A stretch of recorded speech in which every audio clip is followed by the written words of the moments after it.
Stretching 5.5 kilometers into the Arabian Gulf lies the most audacious engineering project the world has ever seen. Palm Jumeirah is so vast it can be seen from space. Built only from sand and rock, threatened by earthquakes, violent storms and erosion from the sea, it's remarkable that Palm Jumeirah exists at all. If God had wanted an island in the shape of a palm tree in the ocean, he'd have put one here. Engineers must race against time and battle constantly with the forces of nature. This is a megastructure they thought could never be built.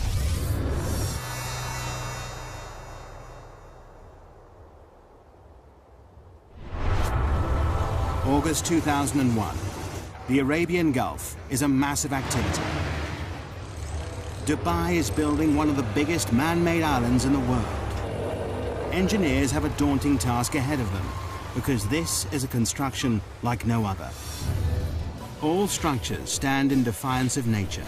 Most are built from concrete and steel, materials that are artificially strengthened. But this massive island is being constructed out at sea using only natural materials, sand and rock.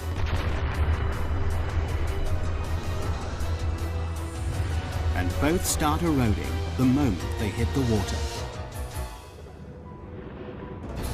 For project manager Bob Berger, it's a daunting task. Any construction is in defiance to nature, and this is an extreme example of that. Every day, we're trying to prevent the destruction of what we built. The Middle East, Dubai, the jewel of the Arab world. A kingdom built on the profits of its oil reserves. This tiny emirate, twice the size of London, is one of the richest places in the Arab world. But it hasn't always been like this. 50 years ago, Dubai was a trading town built on a creek. Over half a century later, it's been transformed. Now it's famous for gold, trade, and oil. But there's a problem on the horizon. By 2016, the oil will have run out. It'll mean disaster for the economy.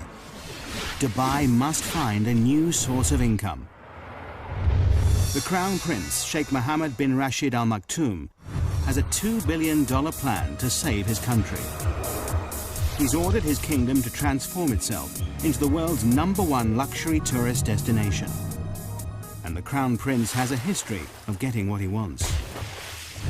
To put Dubai on the map, he's already built one of the most luxurious hotels in the world, the Burj Al Arab, created top-class golf and race courses, and is planning the world's tallest building.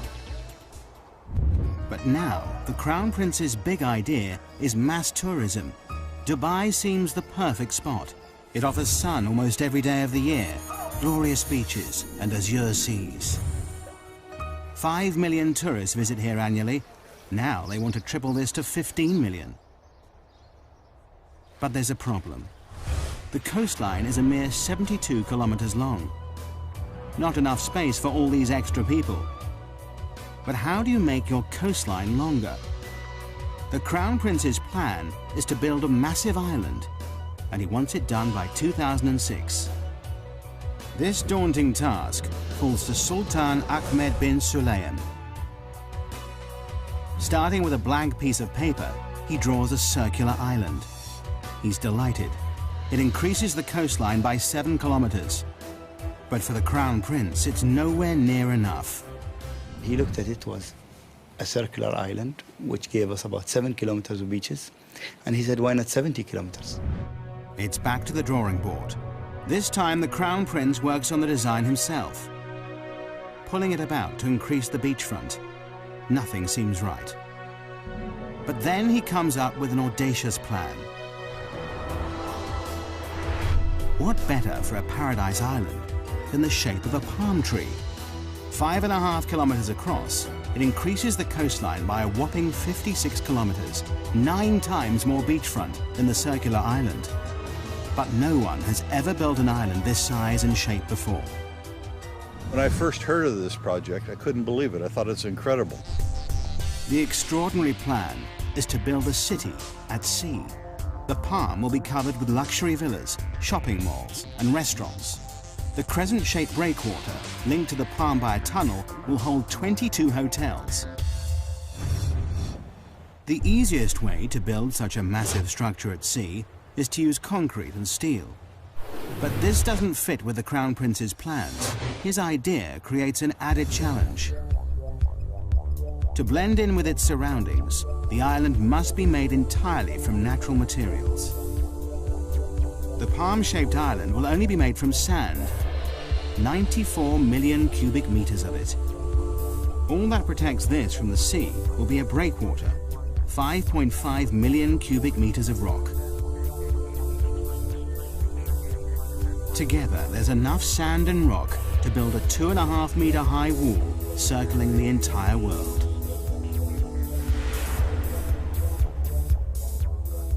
This may be the only place in the world where something like this could be done, to have the vision and then the courage to carry it through. To make this audacious plan a reality, Dubai needs the best engineers on the planet. A worldwide search leads to Northern Europe and Holland. Experts in land reclamation, the Dutch have increased Holland's landmass by 35%. The Dutch team are immediately booked for the job. The first thing they must prove is that it's possible to build an island out in the Arabian Gulf and that it'll stay there. They know the only way to keep the island in position is to surround it by a breakwater.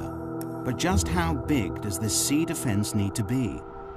To find out, researchers must calculate the strength of Dubai's storms, the height of the waves and tidal surges, and what effect global warming will have in raising the sea level.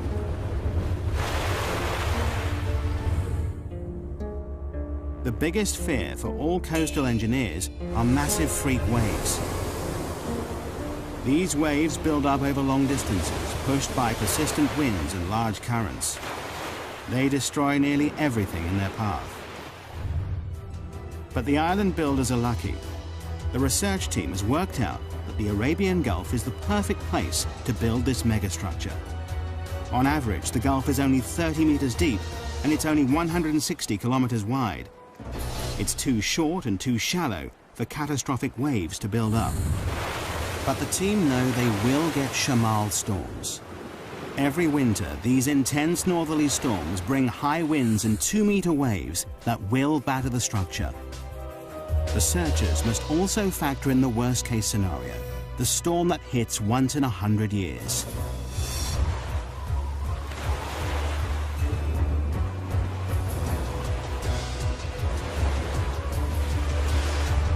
The team do the final calculations.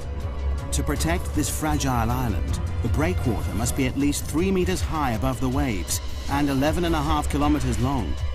But just when the engineers thought they were ahead, they're given another challenge. The developers in charge of this megastructure want to start construction immediately, before the research is complete. It's a huge gamble that could come back to bite them. If they haven't got it right, the whole structure might be washed away. As well as starting before they're ready, the engineers must perform a miracle. Normally, a project like this would take 15 years to build, but they must do it in 5. Before work can begin, the engineers must first work out just where this awesome creation should be built. The job falls to one man, project manager Bob Berger. Of course, one of the problems we have working in the sea is that there's no place to put stakes. Don't know where this project is going to go. So what we did, we were requested by His Highness Sheikh Mohammed to know where this island is going to be. We marked off the center of our plot. I stood there, the very first one, right in the edge of the water. My arms down the beach each way, close my eyes. This is the center line of the project. An engineer puts stakes in that line, and that became the center point of the entire project, just like that. August 2001, the breakwater construction team take to the sea. They've only 2 years to build this massive 11.5 kilometer sea wall. But just as they get started, disaster strikes. September the 11th, 2001. The World Trade Center in New York is attacked in a brutal act of terrorism.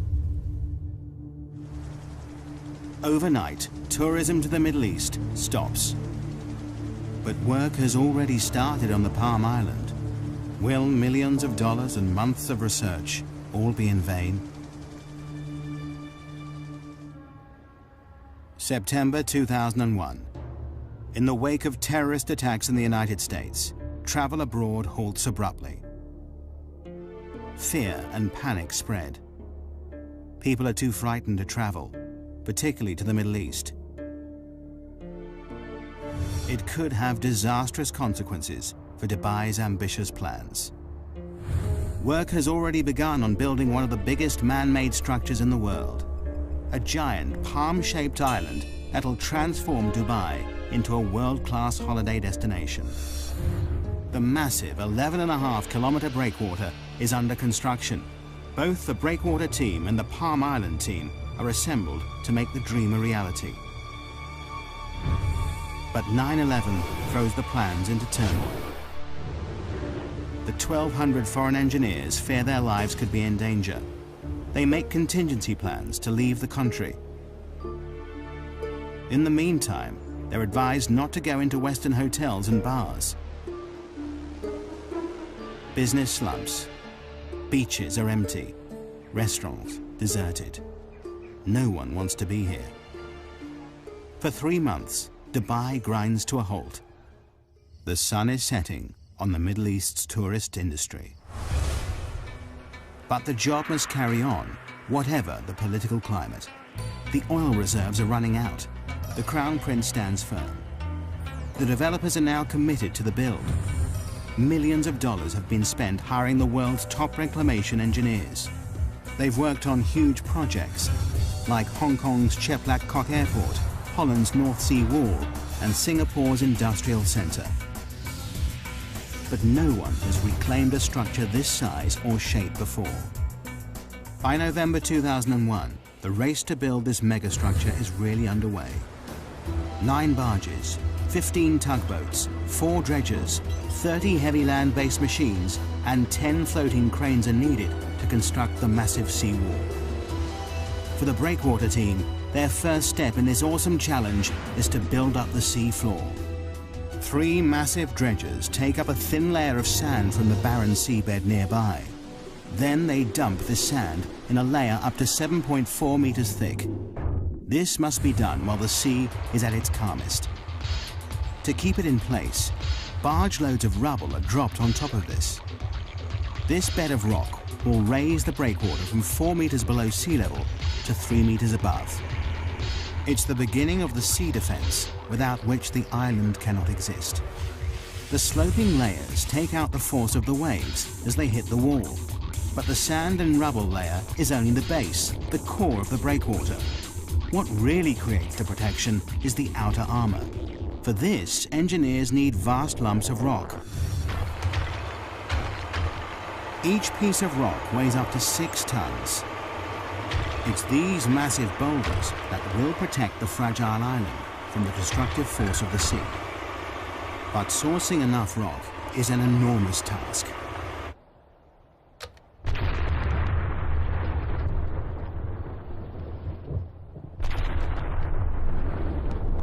Excavation teams spring into action in 16 quarries across the United Arab Emirates.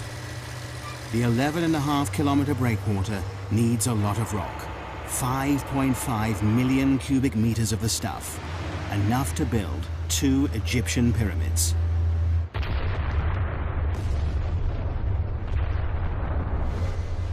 Rock is blasted out of the mountains night and day. Loaded onto dozens of lorries, it begins the arduous journey to the coast. Here, the rocks are immediately piled onto barges and shipped straight to the construction site. It takes less than 24 hours for each rock to travel from quarry to breakwater. 24/7, this floating conveyor belt delivers up to 40,000 tons of rock per day, nearly the same weight as 2 aircraft carriers. The density, size, strength, and permeability of each boulder is crucial. This stone wall must last for centuries. There's no concrete or steel holding these rocks in place. These vast boulders are not just dumped in position, Graded by size and weight, it's the sheer volume that keeps them here. Positioned by cranes, each rock must interlock with the next to withstand the full force of the sea. Constant checks are needed to ensure the breakwater is in the right place and the rocks are stable. The only sure way to do this is to send in divers to pinpoint and check every meter of it. Nothing about this megastructure is left to chance. Any movement could cause the rock to crack and the wall to disintegrate, leaving the whole project vulnerable. A detailed study of the breakwater rocks below the water is noted. Divers are looking for signs of fatigue on these 6-ton boulders. Their fear is that some will have splintered or been knocked out of place by strong waves when they were put here. Every 27 meters, a diver surfaces to record the location of the rocks they're checking. The reading is taken from a man based on land, but so far this section of the breakwater stands firm. January 2002. 6 months after work began, a large section of breakwater stands proud 4.5 kilometers out at sea. For everyone involved, it's an exciting time as the dream becomes reality. When the first breakwater came up, of course, we all went out there. We had to stand on it. This tiny little precipice of rock in the middle of the ocean, and look back at Dubai and say that this is the beginnings of our job. It's a momentous achievement for the team, but there's still over 10 kilometers of this vast sea wall to build. The engineers are jubilant, but their happiness is short-lived. Winter is closing in. With a schedule of only 2 years to complete the breakwater, the last thing anyone needs is a delay. Winter in the Middle East brings shamals, great storms with winds of up to 56 kilometers per hour. Wind shifts are sudden, whipping up the sea, bringing torrential rain, violent thunderstorms, or blinding dust storms. On land, little can move. Out at sea, things are even worse. Massive waves batter the boats that need dead calm water to place the sand and rock with pinpoint accuracy. We had to seek shelter in the very little shelter that we had built. Engineers plan for the bad weather, but the storms of March 2002 are worse than they feared. Everybody crowding around trying to protect themselves from the storms. The boats find shelter, but more worryingly, will the breakwater hold? It's a nail-biting time. Over the next 3 weeks, the storms are relentless. All the engineers can do is watch and wait. The breakwater stands firm, but the schedule is slipping.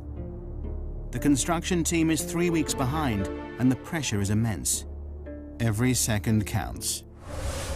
It's vital that the fragile sand island has protection.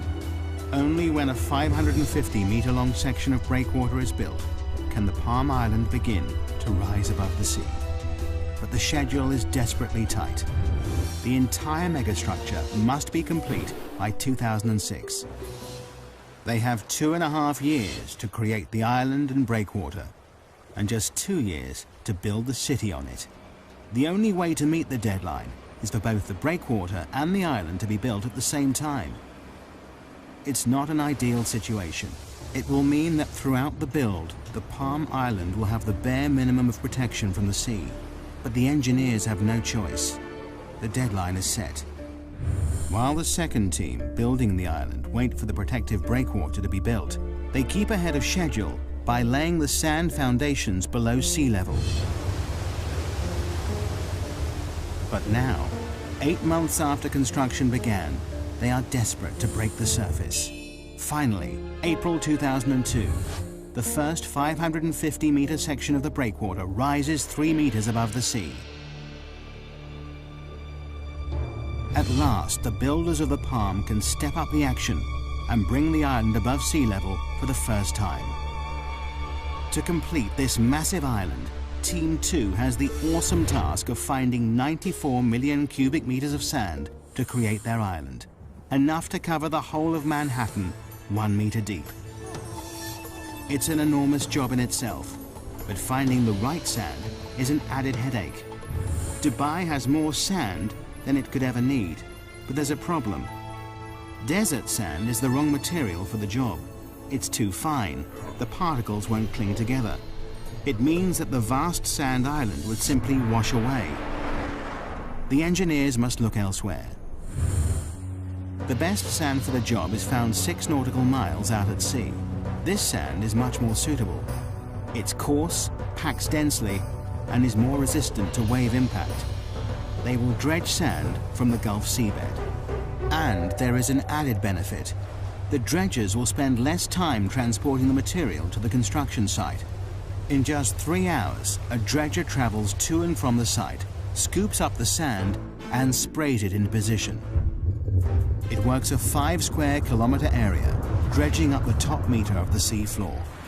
It takes less than an hour to fill the 8,000-ton tank with sand.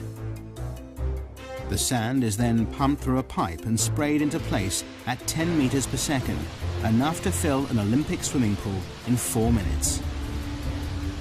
The process is called rainbowing. The island construction team work round the clock to keep to the tight schedule. Night and day, the island grows bit by bit. The rainbowed sand builds into a sandbar, rising up to 4 meters out of the water. But for the engineers, there are mixed feelings. Is the shape of the island progressing as planned?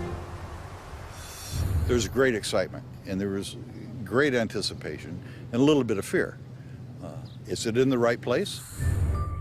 With doubt cast over the construction, Dubai has a trick up its sleeve. 676 kilometers up in space. Dubai has access to the only privately owned satellite in the world. It's so powerful, it rivals those of the Russian and US military. The satellite, IKONOS, orbits the Earth, taking pictures that prove the island is totally on track, so far. It also means the Crown Prince can keep a close eye on his pet project. August 2002, a year in, and the island team is ahead of schedule. 8 kilometers of the breakwater stands firm. 8 palm fronds break through the azure seas. But it's a grueling and difficult process. Rainbowing is a common operation in land reclamation. But this is no ordinary reclamation project. There is no mold for the palm shape and no fixed points to get bearings from. The unique shape makes it a nightmare to build because the whole design relies on accuracy.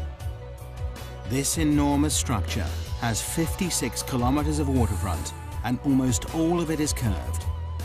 To make things more difficult, it's impossible to tell from the ground if the sand is falling in the right place. The only way to complete this task is to use state-of-the-art technology. Prior to GPS, we couldn't have done this job. There are only 2 straight lines in this project. All the rest of them are curved. It's all down to a team of 5 men who walk the perimeter of the island every day as it takes shape. It's grueling work. Summer temperatures reach a searing 48 degrees Celsius. Humidity hits 95%. With heavy packs strapped to their backs, these mobile receivers create a grid reference for the island. Receiving signals from space and a fixed position on land, the height and position of the sandbars is recorded. With these coordinates, dredgers can sail into the exact position and rainbow the sand with pinpoint accuracy.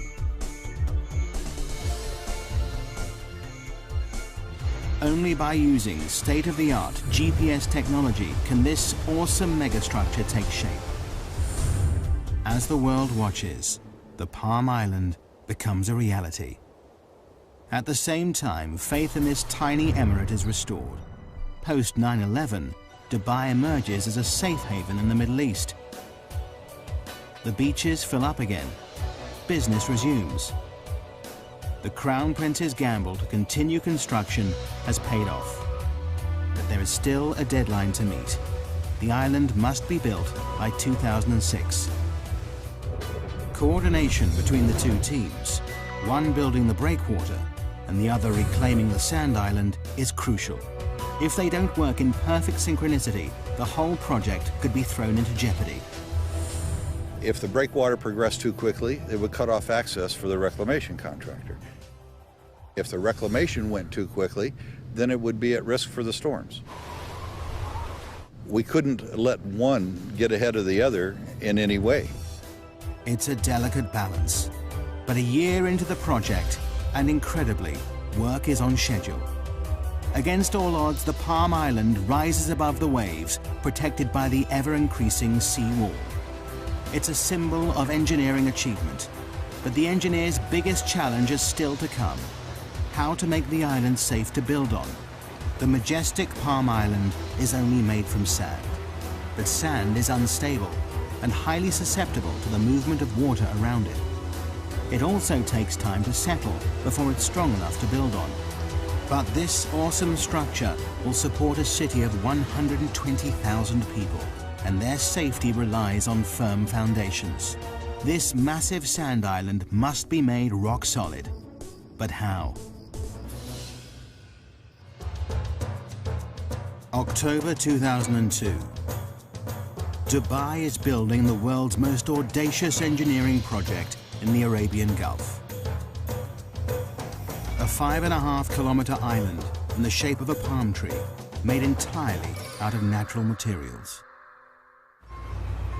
A year into the build, and 2/3 of the breakwater is complete. 8 kilometers of massive rocks piled 3 meters above the waves, backed by 200 meters of beach that will eventually carry 22 hotels.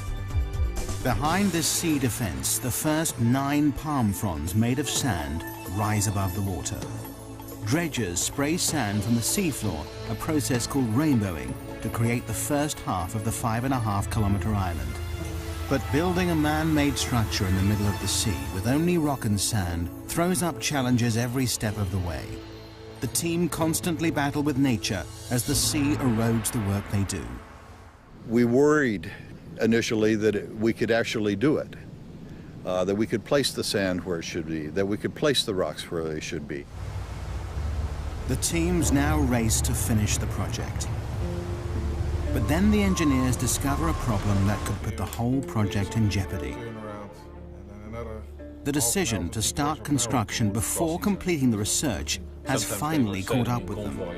Coming in or going out. The sea is not circulating around this massive megastructure as they planned. The tides are not flushing the system properly. Clean water is not moving fast enough round the inner waterway. The water is in serious danger of becoming stagnant. People have paid millions for a piece of this paradise island. Green, fetid water is not going to work. A solution must be found, and fast. Changes must be made to the design. But all the time, the Palm Island is taking shape to the original plan. Further tests are run on the computer. Luckily, the solution is found just in time, and it's simple. The seawall must have 2 breaks in it. 2 4-lane bridges link the sections of the breakwater. These 2 openings mean enough fresh-flowing water can get into the system. Twice a day, the tide enters the structure, pushing clean water around the fronds. Over 2 weeks, the entire waterway is replenished. But there is always a fear it may return. Environmentalists now test the water every day to check that the system is working. The return of algae and stagnant water is something they can't allow. With the water quality assured, the project is back on track. Teams race to finish the structure. 7 dredgers rainbow the sand, creating the last few palm fronds. Floating cranes lift the final rocks into place. By August 2003, the breakwater is complete. An awesome 5.5 million cubic meters of rock now holds back the full force of the sea. 2 months later, in October, the island reclamation is finished. 94 million cubic meters of sand have been pumped into the Arabian Gulf to create the perfect palm shape. In just over 2 years, the Palm Island has finally risen from the sea. The deadline has been met just on time, and phase 1 of this monumental engineering challenge has been accomplished. There is still a very long way to go. Phase 1 is only the completion of the foundations. Now to fulfill the Crown Prince's dream. 4,500 houses and apartments, hotels and shopping malls must be built along the waterfront. This sand island must support an entire city. But here lies the next major problem. Sand is not easy to build on.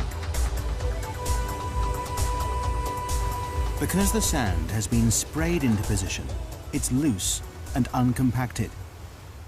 We get the material for the islands dredged from the seabed, which means that all the fine materials are already cleansed from the sands. You can drive on it within a couple hours after you reclaim it. However, it's not satisfactory to build on. But a strong base is vital to support this city at sea. Before construction can start, engineers must find a way to compact the sand to make it firm. In theory, the idea is simple. All we have to do then is compress the top layer. As you can see, when you press down, very little displacement, except straight down, nothing to the side. That gives us a firm surface to build on. But in reality, the engineers are working with an area spread over 5 square kilometers. Over time, the sand will compact naturally, but this will take years. And time is something the engineers don't have. Construction of the infrastructure must start immediately. As if the schedule wasn't pressure enough, there is another, more important reason why the foundations of the city must be made extra strong.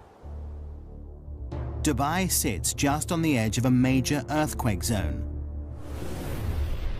Bam, Iran, north of the Arabian Gulf.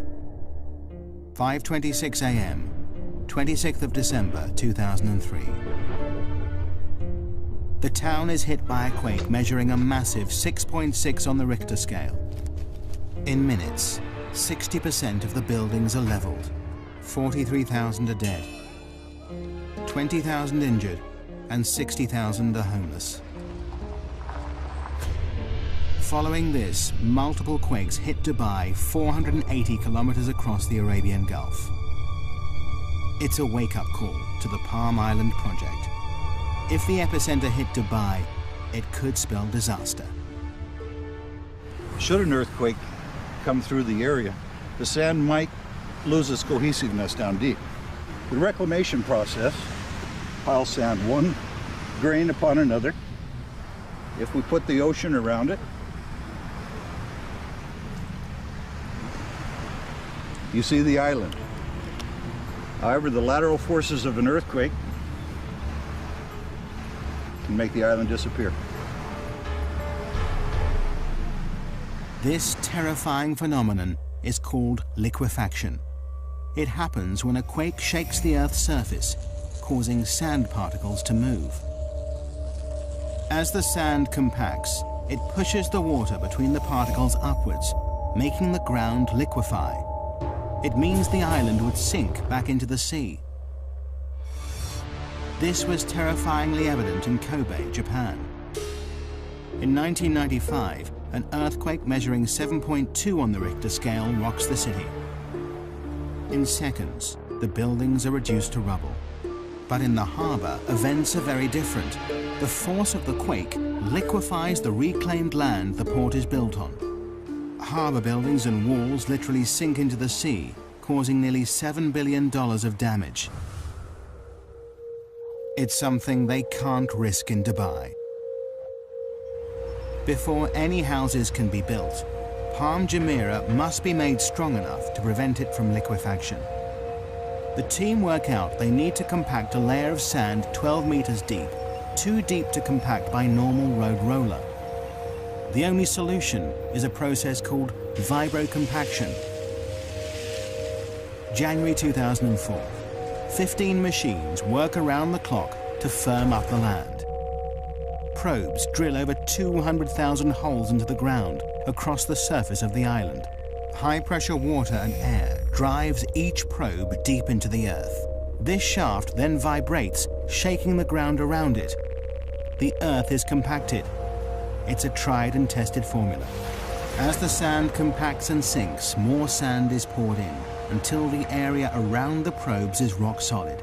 It takes the team 8 months to stabilize the 17 palm fronds, but it has to be done to ensure the safety of 120,000 people who will live and work here. March 2004, 2.5 years into the project, and Palm Jumeirah is ready to become a building site. Now thousands of trucks and cranes, tons of supplies, and 2,000 laborers descend on the island.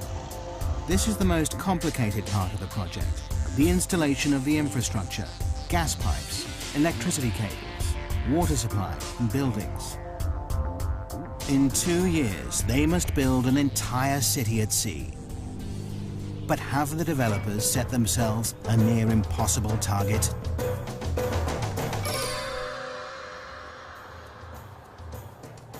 January 2005. One of the world's biggest man-made structures has reached a critical stage. After 2 years, the island foundations rise out of the sea. Now engineers turn their attention from sand and rock to concrete, glass and steel. They're building an entire city out at sea in just 2 years. Nothing like this has ever been attempted before.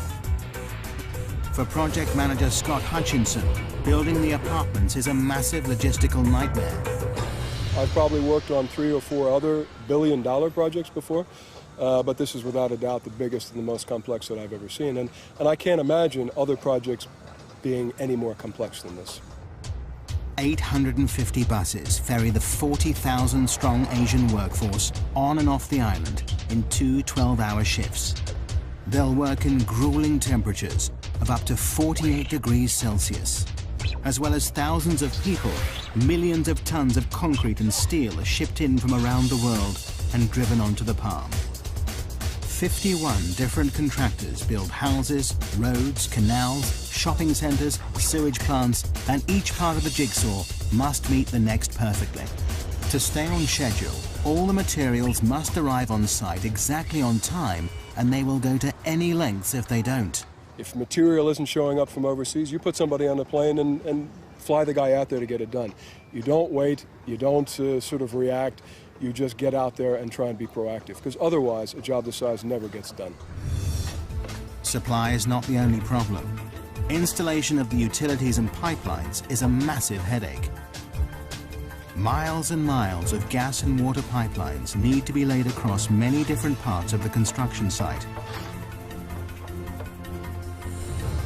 Munir Haidar, head of the technical team, knows that on a job this size, a good plan is vital. It's not that there is no plan, there is a plan, but you have to monitor and adjust this plan on a daily basis because it changes every day. Since the island's launch in 2001, it's changed beyond recognition. Originally, Palm Jumeirah was designed to house and service 60,000 people. But by 2004, developers realized the public loved the idea so much, they doubled the capacity. Everybody's changing their requirements, and you have to learn to react very quickly to that. And in Dubai, things move quickly. The pressure is on. Incredibly, when the Palm was first released to the public, all the houses sold in 3 days. The most expensive go for $1.2 million. David Beckham and the England football team are amongst the owners. Now, 3 years on, the residents want to move in. There are over 1,800 villas to build on the Palm fronds, enough to stretch the Champs-Élysées in Paris 14 times. The delivery date looms nearer, and many of the houses are still at ground level. The schedule is slipping, but the Crown Prince has promised the world a luxury location by 2006. The deadline must be met. To add to the pressure, the design of the palm trunk gets more elaborate every year.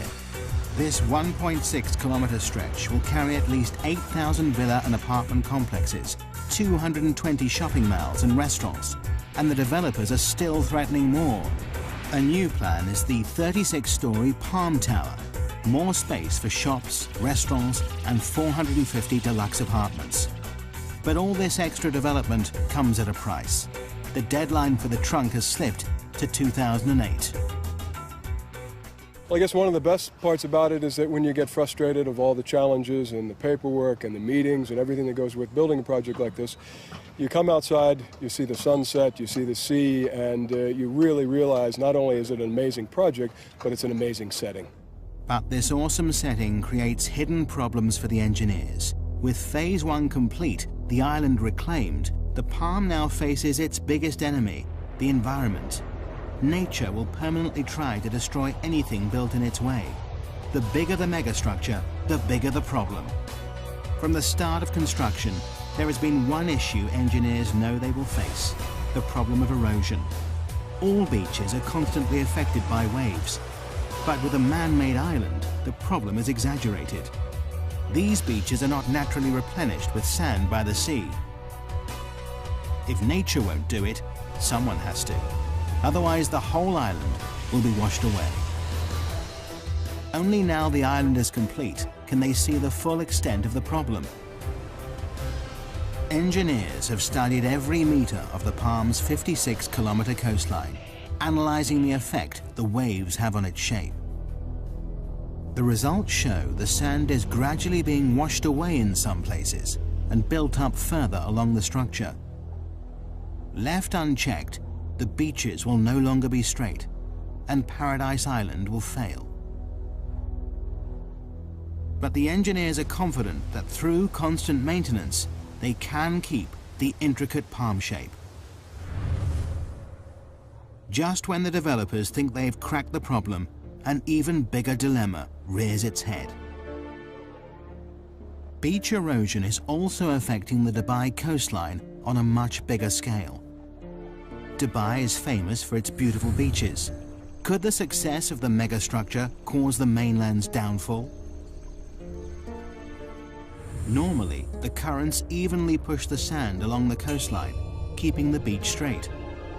By building a massive structure so close to the shoreline, wave movement in the area has altered. The current is changing the shape of the coastline. In some places, sand is deposited, extending the beaches out to sea. In others, the beach is eroded away.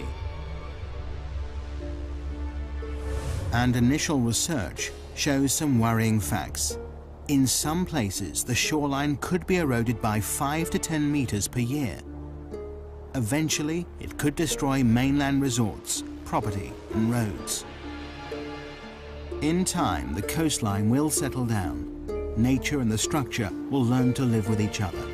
But this may take years. In the meantime, the developers have bought a dredger. This will suck up the sand where it is built up along the coast and deposit it in the areas suffering from erosion, returning the coastline to its original shape.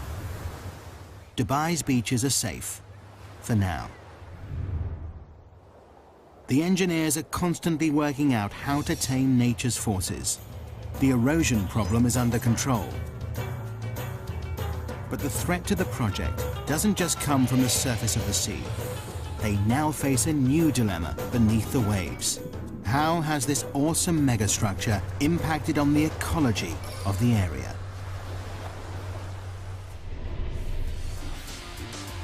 August 2005. 4 years after the Palm project started, this audacious island stamps its mark on Dubai's coastline.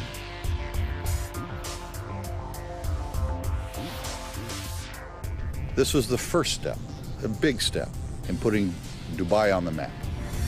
But by pushing into unknown territory, building structures never built before, engineers face new problems all the time. Since the Palm Island's conception, environmentalists have been convinced the building of this megastructure would destroy local marine life, ruining one of its greatest selling points, the azure seas it sits in. For the developers, it's a problem they're constantly watching. Every 6 weeks, divers check the waters. Fish and corals are monitored and measured. But fears that construction may have destroyed this underwater world appear unfounded so far. In fact, this megastructure seems to be having the opposite effect. Not only is the marine life unaffected by dredgers removing a meter-thick layer of sand, but the breakwater has created shelter for fish and is attracting new species into the area. Now the palm developers are turning this to their advantage. They plan to build the largest artificial reef in the world. In June 2004, 2 jet fighter planes were dropped to the seafloor for people to dive on. There are even plans to sink a red London double-decker bus. In true Dubai style, they'll create something from nothing to rival the reefs of Australia, the Red Sea, and the Maldives. Even before the Palm is finished, the Crown Prince is inspired by its success. Now he wants 2 more islands, each bigger than the last. Palm Jebel Ali is 1 year into construction. It's twice the size of the first, nearly 8 kilometers in diameter. This is designed to be a tranquil island with 29 luxury hotels and an inner ring of water homes that spell out an Arabic poem scribed by the Crown Prince himself. Even bigger is Palm Deira. Work has just started on this whopping 14-kilometer-long island that will support 500,000 people. Although engineers have the confidence of knowing how to build these structures, they now have a more worrying problem: supply. To raise this island from the sea will take 1,500 million cubic meters of sand, 15 times the amount needed to build the first palm. Could this outrageous structure fall at the first hurdle because of lack of materials? Dredgers are driven further out to sea in search of enough suitable sand. But the engineers are confident that their goals are achievable. But just when they thought resources were stretched to the limit, the Crown Prince has the most outrageous idea of them all. To make Dubai the #1 tourist destination, he wants to build the world. 4 kilometers out at sea, hundreds of small islands are being constructed. Seen from the air, these islands will take the shape of the continents of the world. It's an even more complicated structure to build than the Palm. This is not 1 island, but 300, and each one is different, varying in size from 5 acres to 20. The deadline for these exclusive private islands is 2007. Arizona, Wyoming, France and Australia are all up for sale. They cost anything from $6 to $36 million, and that's before anything is built on them. But creating the world takes land reclamation to the limit. This archipelago of sandbars covers an area almost 7 kilometers by 9. Each island has to be built in exactly the right position to create the global look from space. Any mistake, and the whole design will be ruined. The Palm Island put Dubai on the map. Now the world puts the map on Dubai. But have the developers gone too far? Will the demand for property keep up with the escalating build? Will the bubble burst? So far, 2 of the Palm Islands are completely sold out. A third of the world has been snapped up. But this still leaves a lot up for sale. But the developers are confident they see no end to the demand. Megastructures are the latest craze. To top all plans, in January 2005, they launched the Dubai Waterfront. This claw-shaped landmass won't just stretch far out to sea. It will also create 75 kilometers of waterfront, stretching into the desert. Together, all these megastructures will extend the coastline of Dubai from 72 kilometers to a whopping 1,500, a 2,118% increase. Meanwhile, the first Palm's construction team continues to meet the deadline of 2008. But the island stands here in defiance of nature, proof that engineers can and will continually push the boundaries of engineering technology. The Palm Island is truly an awesome megastructure.